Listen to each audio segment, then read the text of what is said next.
You're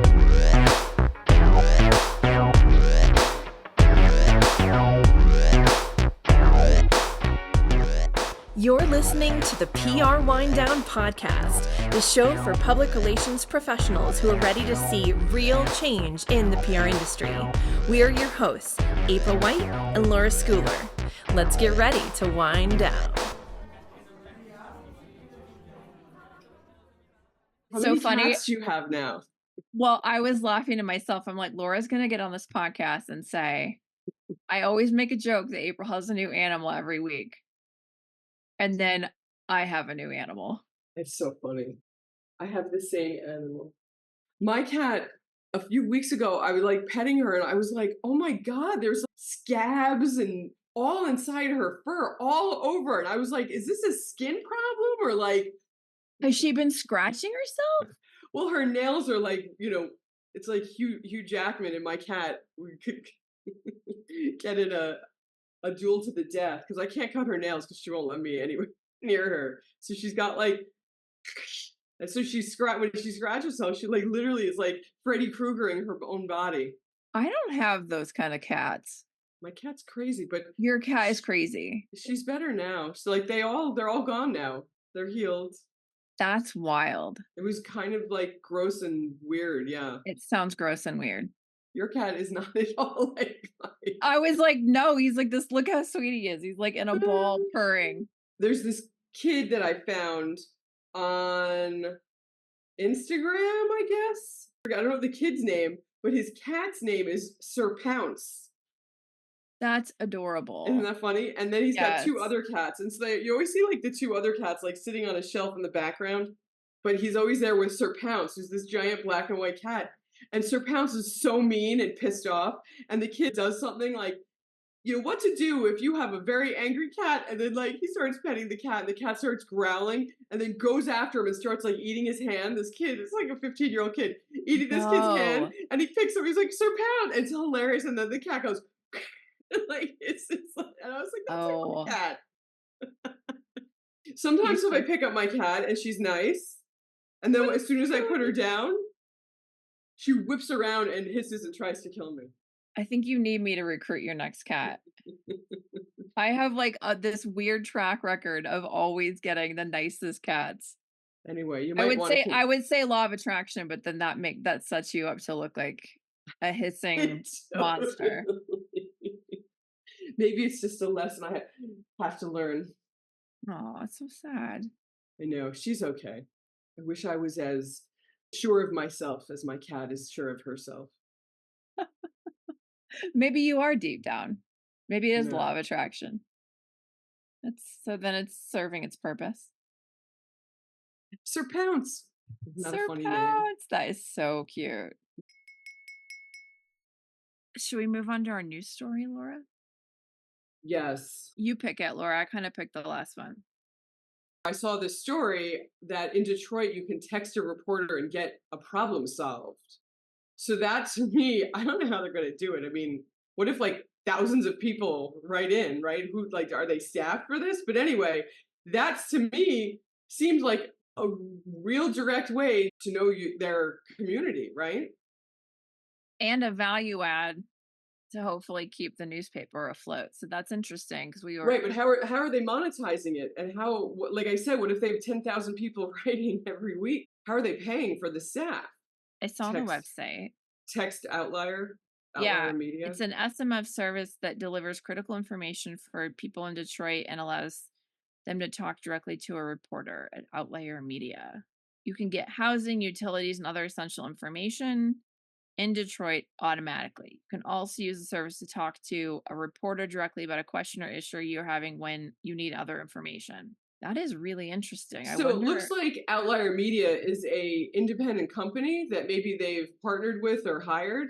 Mm-hmm. And that's how they're staffing and doing this. Does that sound like what this is? And you can donate to them.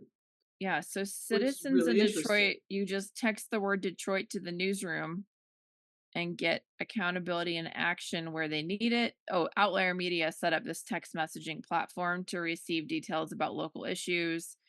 In addition to getting story tips, its reporters aim to get problems answered by calling the people responsible for responding to a variety of local issues, big and small, uneven sidewalks to property tax fraud. That's interesting too, because they might get some information that will lead them to a story idea or to an investigative piece. Right. I wonder, well, right, but is Outlier Media feeding that back to the newsroom? Yeah. Yeah, in addition to getting story tips, its reporters aim to get problems answered. Okay. Oh, so it's almost like a shame on you. They like the local TV news used to like go in, like somebody would be like, "Oh my God, my landlord won't fix my ceiling," and then they go Yeah. in and then they, deal with it. Yeah, I mean, I think a lot of that because local news has largely fallen by the wayside, and everybody's, been separated into their little fiefdoms of interest and on social media that this is almost like a way to bring community accountability and resources back. Yeah, it also says that it's helped the news organization build trust, which is Right. huge. So because they're responding within 48 hours to, answer questions from people dealing with everything from serious things like power blackouts in the middle of the summer to smaller stuff. It says Outlier Media is one of the thriving local news entities supported by the Knight Foundation, which helps local news companies figure out revenue and the back end side of their businesses to help them become self-sustaining. The foundation's VP of journalism, Jim Brady, oversees a $500 million effort to revitalize local news in the US. This is amazing. And you can join the Outlier Collective and get member perks. That is so cool. By donating. You can join for free, actually, it says, but you can also, be a donor to help this grow, I'm sure, and get better. Mm-hmm. I mean, in New York, there's 311. I know that's not connected to a news organization, and it's not a news organization where this is. I love that they're trying to figure out the revenue issue because obviously in our last episode, we talked about how journalism is kind of losing a lot of beats because they can't afford the full-time reporters for them. And that's obviously due to a lack of revenue. But if they're able to get more revenue by doing something like this and build trust, like that's a slam dunk. Yeah. That's amazing. I mean, that could save local news. So they have newsletters to bring their accountability and service journalism straight to, the people who sign up for them. So the 4 newsletters are called Detour Detroit, that focuses on culture, community, and connection. The Dig, which focuses on development and housing in Detroit. Documenters, people-powered civic news, and Streetlight Detroit, safety, justice, and policing. I don't know if you could pull this off in New York. I don't know. I mean, I don't know. And they text the news to 8,000 people in Detroit each week through text messaging to provide them with valuable information about housing, utilities, and more. And then a lot of them end up asking a reporter to follow up with them, allowing them to ask questions and find answers. So this is really interesting because I think also so many people are overwhelmed by the amount of screen time and the amount of I think those news alerts that pop up on your phone now are probably the main way that most people are seeing the news, unless you're retired and sitting in front of CNN or Fox, depending on your leanings, right? Not to make fun of people doing that because I know them, but but at the same time, I think it's a really interesting way to get in front of people with local news and keep local news top of mind, and also remind them why it's still important because obviously just getting national news alerts isn't going to help you when it comes to street closings or neighborhood related issues that, might affect you and things like that, utility shutoffs. And I think this is very cool.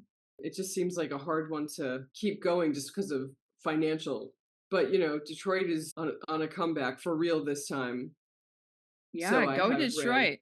I've got Put your hands up. Michigan shirt on. Put your hands Not Detroit, up. But close. Put your hands up for Detroit. What's that? You don't remember that old dance song? No, but there's a lot of old industrial and technos from Detroit, so it makes sense. Yeah, there was a great song I used to love. And it was like dun dun dun dun dun dun dun dun dun dun dun dun. You don't know that song? I don't think so. Oh man. Okay. I'm finding it. One moment, please. I can't let this go. I used to DJ this song. It's called Put Your Hands Up for Detroit, and it's by Betty LeGrand. Put your hands up. Put your hands up for Detroit. I love this city. In 2006, it was a seminal electro track. Right. That brought LeGrand global attention. It was a massive hit in Europe. It reached number 1 in the UK, Spain, Russia, Scotland, Finland, and Bulgaria, and top 10 across the world. Oh yeah, I could totally see this in like England and stuff. Totally dating myself, by the way, but it was a big hit at some point. I guess should we move on to something more productive? Like the horror story. Yeah, let's do that. Okay. I love that the opening of the horror story is Dear April White and Laura Schooler. Oh, our full names. Yes, so it must be very formal. I'm writing to ask how I can deal with a new workplace environment. Working at a small agency as an AC, and this is my first PR job after having internships in college. So I've been in some agencies before, but I was not working closely with other interns, just helping managers and more senior people. This is my first time working closely with people at my own job title level. There are 5 other ACs at this agency with me. I might just be self-conscious, but feels like we are literally competing with each other every day. My quote wins get compared directly to the placements other ACs have gotten recently, and my managers make a big deal about mentioning how many media hits each person has gotten that week when we have our all hands meetings. I have a list of personal goals between my manager and me, but the other ACs who've been here a little longer than me frequently talk/brag about which goals they have hit so far, and I feel a lot of pressure to share my own progress. We have lunch together a lot as a bonding thing, and even the CEO comes to those. I want to overcome these feelings of direct competition and just focus on myself, but maybe that is not how it works in the real world of PR. Do I have to do that to get ahead? I don't want to seem like a non-team player or whatever if I don't participate in norms, but it's really stressing me out. Thanks. Not normal, I guess. I definitely know what they're talking about. I've seen it. I've definitely seen it. And it's almost like this old school approach to using competition to motivate people, which motivates certain people and totally demotivates other people like this person. It also does not create a sense of team spirit at the agency. It's like almost like pitting people against each other to see who will rise to the top, which I find completely odious. I don't know if you've experienced that, but I have. I haven't. Well, I have in my life, but I feel like it's sort of a distant memory, or it's not been up front and center. It's just very funny to me when they're talking about literally like your placements and how many media hits. It turns our profession into like this, I don't even know what, like completely not strategic, not connected, like cold calling sales, almost like the Wolf of Wall Street or like Glengarry Glen Ross. Oh yeah, or something. it's very much that same spirit. Yes. And that's not what PR is. And it not only is it not what it is, but it certainly shouldn't be positioned that way, because that's a bad job. It's not fun. Unless you're really highly competitive and that's your vibe. But I mean, it also is very but then go sell something that makes huge money and make massive commissions. Don't do PR. Right? It's a very sort of masculine approach too, which I think has trickled down from that old patriarchy where it's like, yeah, but this seems so old school, right? This is gonna get people it's like, no, it's not. This seems so old school to me. I mean, the successes that I've had, recently, so in contemporary times with the media platform and the approaches that we have available to us now, has not been like this at all. Right. Again, I mean, if you're going to be a salesperson, go sell something that you make huge commissions on. Because you ain't going to make huge commissions on doing it in PR. Media placements, yeah. Well, I mean, what's interesting is this person's asking, is this just how it works in the real world of PR? Yeah. Do I have to do that to get ahead? It sounds like at this agency you're at currently, probably you have to play the game. Right. So I would play the game until you've been there long enough to look for a new job. And then start looking for a new job now, because it's gonna take 4 years. Long process, if not years. Yes. Oh but yeah, my that goodness. sucks. Like pitting the junior people against each other and all. Oh God, it's like, I'm not in college anymore. I'm not in a sorority or like. Can we be adults here? Apparently not. Mm-hmm. Yucky. Yeah, I would not be happy about this either. No. I wouldn't. Yeah, and it's extra frustrating because, as everybody in PR knows, I mean, the hits you get are only somewhat in your control. Depends on the clients you have. It depends on, the stories that you're pitching. It's not necessarily a direct reflection of how good you are at PR. Mm-hmm. I mean, yes, if you're good at PR, eventually you learn how to get a lot of media placements, but it's not like week over week comparing numbers is fair. Yeah, I mean, if somebody was like, and also like, if you get, if you guys are splitting up the media list among one client and somebody gets like, the hotter context, then they're going to do better. Mm-hmm. Like, it's so Glengarry Glen Ross, like, yeah, steak knives. Yeah. I got the hot leads or whatever. Yeah. Steak knives. It's when Alec Baldwin was hot.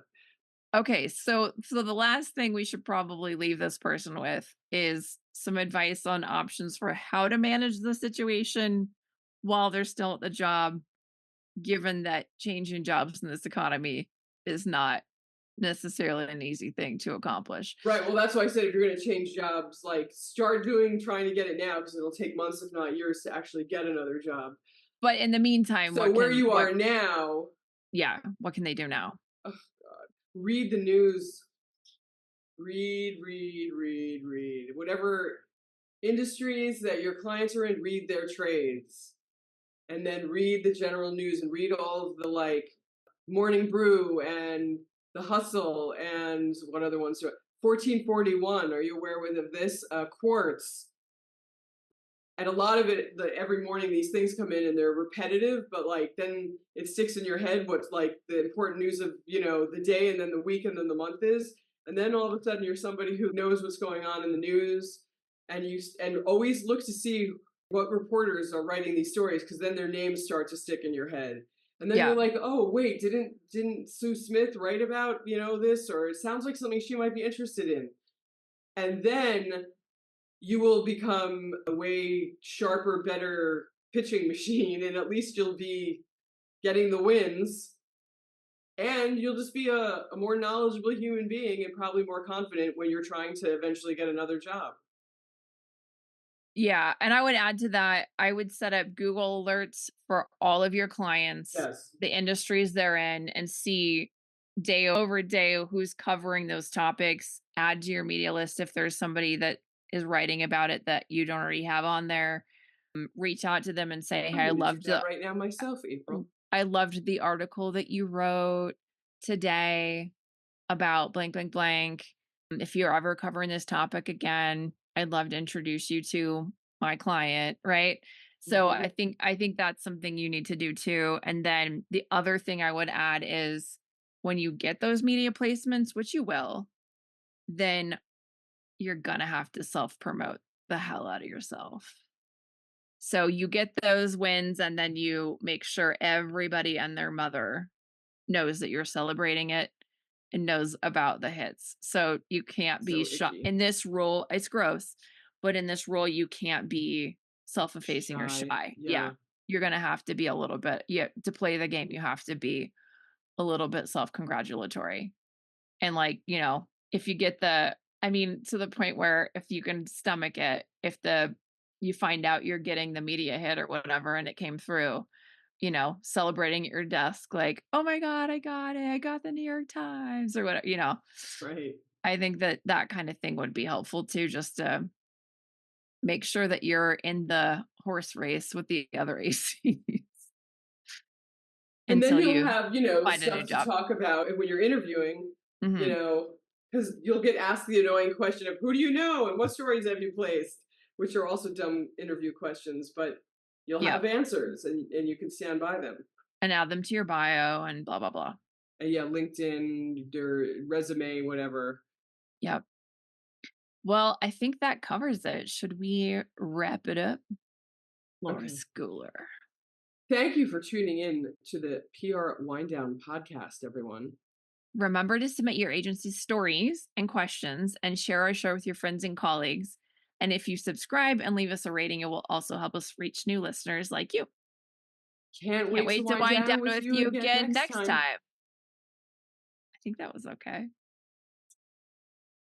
Yeah. Laura's like, no. Hey, I'm going. Okay, bye, Laura. Bye. My other friend had a cat and its name was the Fur. The Fur. Yeah. That was good too. Okay. I like that one too. That's crazy. Look at that kitty. Oh, I know. He's the sweet, literally the sweetest thing. And he is so brave and he's decided to be friends with everybody.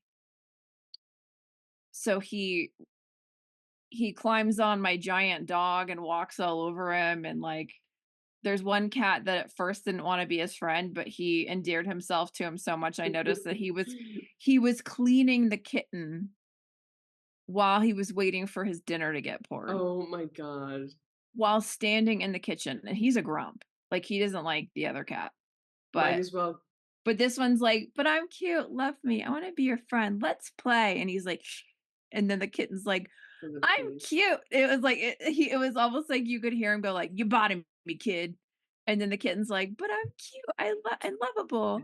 Go on, kid, get out of here. Listen to me. And then he's like, you bottom me. And then finally he's like, all right, fine, you're cute. I'll clean you while I'm waiting for my dinner.